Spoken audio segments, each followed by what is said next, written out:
Assalamualaikum warahmatullahi wabarakatuh. Perkenalkan, kami dari kelompok 6 ingin mempresentasikan mengenai analisis kesalahan berbahasa.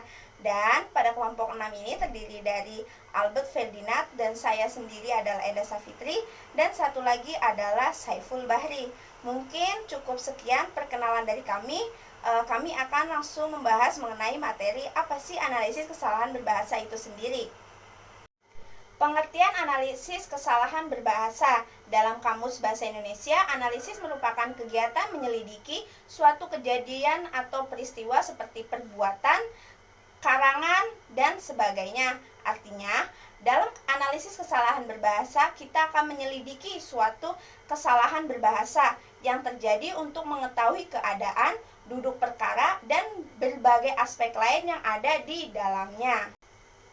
Kesalahan berbahasa sendiri merupakan penyampaian bahasa dari kaidah tata bahasa atau dari faktor-faktor cara berkomunikasi dan berbahasa lainnya yang telah ditentukan atau telah ditentukan dengan sendirinya. Sejauh ini dapat dikatakan bahwa analisis kesalahan berbahasa adalah penyelidikan mengenai penyimpangan bahasa dari kaidah tata bahasa atau faktor-faktor kebahasaan lainnya untuk mengetahui keadaan, duduk perkara, penyebab, dan berbagai aspek lain yang ada di dalamnya, seperti yang sebelumnya saya jelaskan juga. Seperti yang diungkapkan oleh Setiawati 2017 halaman 15 bahwa analisis kesalahan berbahasa adalah suatu prosedur kerja yang bisa digunakan oleh peneliti atau guru bahasa yang meliputi kegiatan mengumpulkan sampel kesalahan, mengidentifikasi kesalahan yang terdapat dalam sampel. Baik, selanjutnya adalah perbedaan kesalahan dan kekeliruan bahasa. Sementara itu, Setiawati 2017 halaman 11-12 membedakan antara kesalahan error dan kekeliruan mistake berbahasa. 1. Kesalahan berbahasa. Dalam kaitannya dengan kesalahan berbahasa, kata salah diantonimkan dengan betul. Artinya, apa yang dilakukan tidak betul, tidak sesuai norma, tidak sesuai dengan aturan yang telah ditetapkan. Hal tersebut bisa disebabkan oleh pemakai bahasa yang belum mengetahui norma atau kaidah yang berlaku. Mungkin selanjutnya akan dijelaskan oleh teman saya. Terima kasih. Jenis-jenis kesalahan berbahasa. Kesalahan berbahasa dapat terjadi karena beberapa alasan. Mungkin dari ketidaksengajaan karena performasi, kekeliruan yang bersifat acak karena kurangnya pemahaman konteks, hingga kesalahan murni yang melanggar kaidah dan tata bahasa. Menurut Corder pada tahun 1974, membedakan kesalahan berbahasa menjadi 3 macam. Jenis-jenis kesalahan berbahasa tersebut adalah sebagai berikut. 1. Lapses penyimpangan. 2. Error kesalahan. Kemudian 3. Mistake kekeliruan. Kemudian kekeliruan berbahasa. Sedangkan kekeliruan berbahasa merupakan proses psikologis yang dalam hal ini menandai seseorang khilaf menerapkan teori atau norma bahasa yang ada pada dirinya. Khilaf menyebabkan sikap keliru dan kurang cermat dalam menggunakan norma atau kaidah yang ada. Selain itu, menurut Tarigan pada tahun 2021, perbedaan antara kesalahan error dan kekeliruan mistake disajikan pada tabel berikut. Baik, teman-teman bisa melihat tabel pada PPT. Kemudian, menurut Tarigan, pada tahun 2021 halaman 145 terdapat 4 pengklasifikasian atau taksonomi kesalahan berbahasa, yakni 1. Taksonomi kategori linguistik, yaitu fonologi, morfologi, sintaksis, leksikon.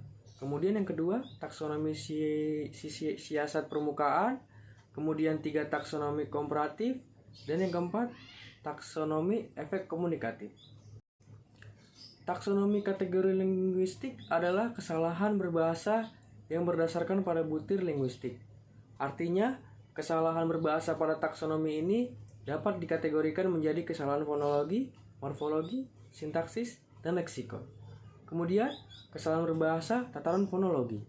Sumber kesalahan berbahasa dalam tataran fonologi antara lain dapat terjadi pada fonem, diftong, klaster, dan pemenggalan kata.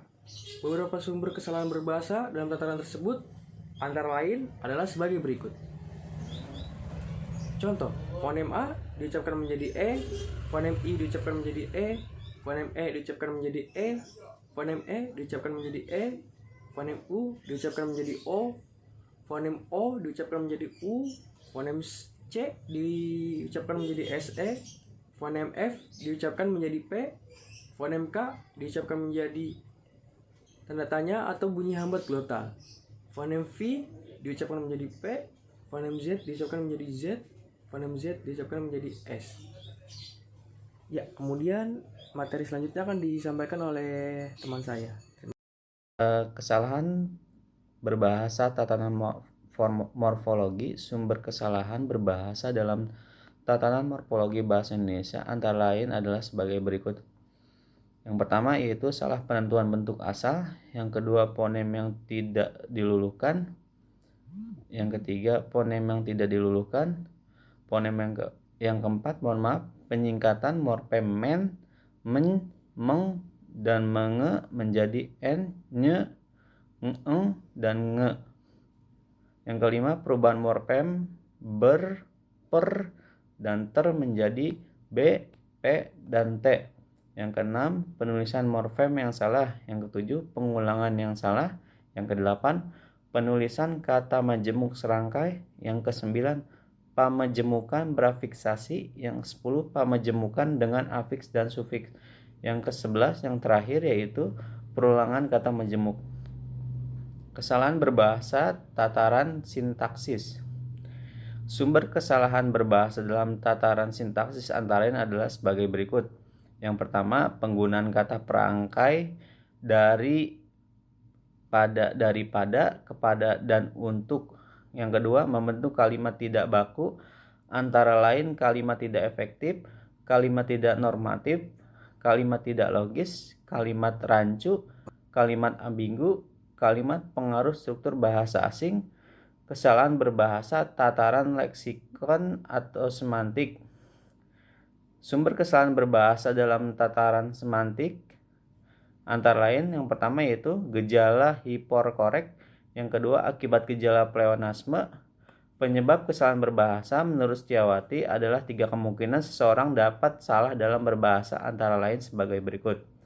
Terpengaruh bahasa yang lebih dulu dikuasainya. Ini dapat berarti bahwa kesalahan berbahasa disebabkan oleh intervensi bahasa ibu atau bahasa pertama atau B1.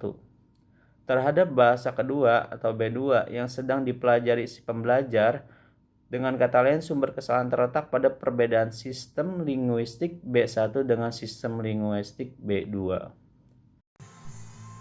Langkah-langkah analisis kesalahan berbahasa menurut Tarigan 2021 halaman 63-64. Langkah-langkah analisis kesalahan berbahasa adalah sebagai berikut. 1. Mengumpulkan data. 2. Mengidentifikasi dan mengklarifikasikan kesalahan. 3. Mengurutkan kesalahan. 4. Menjelaskan kesalahan. 5. Memperkirakan atau memprediksi.